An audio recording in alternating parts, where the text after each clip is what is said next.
Welcome back to the Old Barn on Ann Street. This is the Wednesday edition of Bathroom in the Barn Week. We've been doing a lot of work in the barn. We've accomplished an awful lot.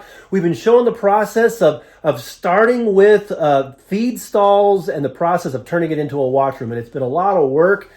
We started the work when we started cleaning it out in June of 2023, and then in December we upgraded the plumbing. In February of 2024 we upgraded the electrical, and now we want to come back to just a few months ago, September, just a few months ago, when we started working on the walls of the barn. So here we go, take a look. The next step for this bathroom is covering the walls, putting the insulation in. It's particularly in the outside walls, insulation for heat. But on this inside wall, we want to put insulation just to dampen the sound when people are using the washroom for obvious reasons. So we got to do that. We got to cover the walls. I'm down to the last of my reclaimed wood that was in the barn. Don't have enough to cover all these walls, so we're going to have to be creative in how we do that. So let me show you what I think we're going to do. It could always change as we go along, but here's what it looks like. So as you step into the washroom, you can see the work that needs to be done. These two outside walls will have the exterior insulation and we'll cover those. And then this inside wall is the one that will have the sound barrier insulation. And we don't have enough to cover everything, as I just mentioned. So I think what we're going to do is on this outside wall, which is the biggest of the three. Well, this wall here, we're going to leave just as it is. This wall here where insulation is going to go, we're going to drywall that wall, and I think we're going to wallpaper that with the old newspapers. We thought about doing it in the back room. We didn't do it there, so I think we're going to try to do it there if we have enough of those old newspapers and they're good enough shape. This wall here, I think we're going to do wood. The bottom half of it up to about just above the light perhaps will be wood, and then above there with drywall, and then there's some accent things we want to do up there. And then this wall here is just going to be straight drywall with just paint. And part of the reason is because our plumbers, I know we kind of got ahead of the game. Our plumbers were here a few months ago. We're able to do the plumbing, add the plumbing to the barn. And while they were here, they went ahead and installed the bathroom fixtures here. They got a little bit ahead of us. We don't really have enough room to do much in the walls there. We can't really move that over because of the way the plumbing goes down through the floor. So there's only really enough room to get the drywall in there. And so that's what we're going to do on that wall.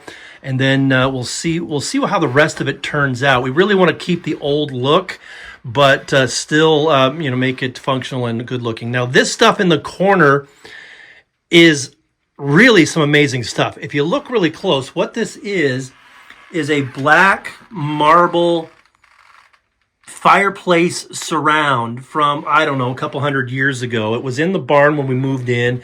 At one point, I thought I was going to use it to build a vanity over here, but I don't think I'm going to be able to do that.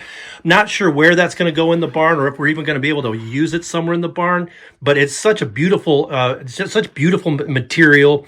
And it's just hard to figure out how to put a fireplace shape on flat walls and other things. So I'm still working on that.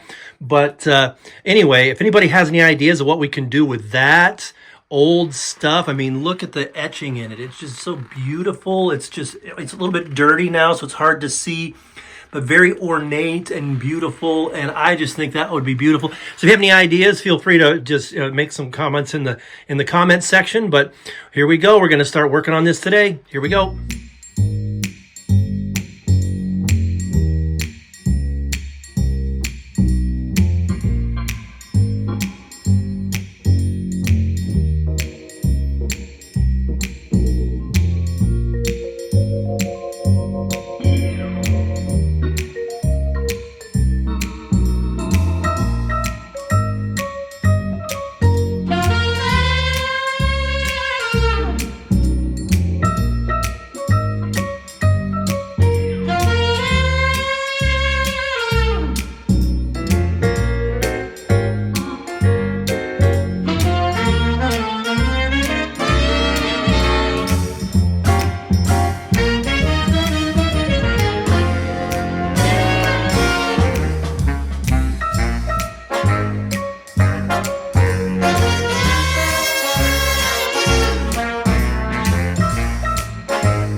It really is starting to look like a washroom. It's hard to believe that that same spot used to be feed stalls where they kept all the old feed for the cows, and it's making a big difference. It looks completely different than it has before. And speaking of walls, let's see what else we can find on the walls of the barn. Today, we're going to find a connection to just the everyday life in Shelburne back in the early 1900s. The last couple days, we've seen references to landmarks in Shelburne and, leading citizens in Shelburne. But today is just some everyday life. Here on January 25th, 1925, a cow dropped his heifer calf and started raising it. And we go down here, we can say cold storage started freezing herring in May 22nd, 1919. And then you go down here and you can see that in September 1924, they finished making their second crop. Somehow or other, this was just his diary written on the walls of the barn. Today we see a very kind of a connection to the just everyday life and the history of Shelburne, and nothing big, just cold storage in a barn. But tomorrow we're going to see a connection to a much more profound part of the Shelburne history. Here's a clip from tomorrow. During the war, the British Army and the American Revolutionary War, the British Army promised any enslaved black enslaved people in the southern states who would escape and fight for the British, that in return, the British would give them their freedom and land and opportunity at the end of the war.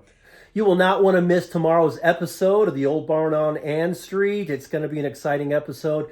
The Thursday edition of Bathroom in the Barn Week. Another thing you won't want to miss is this Sunday's Christmas in the Barn, the Christmas market here in the barn. Come for the atmosphere, come for the Christmas shopping, come just to visit the Old Barn on Ann Street, but just come early. You'll love it. It'll be a great time. So we hope to see you there. And also don't forget to click on the portrait of the barn and you can become one of our subscribers.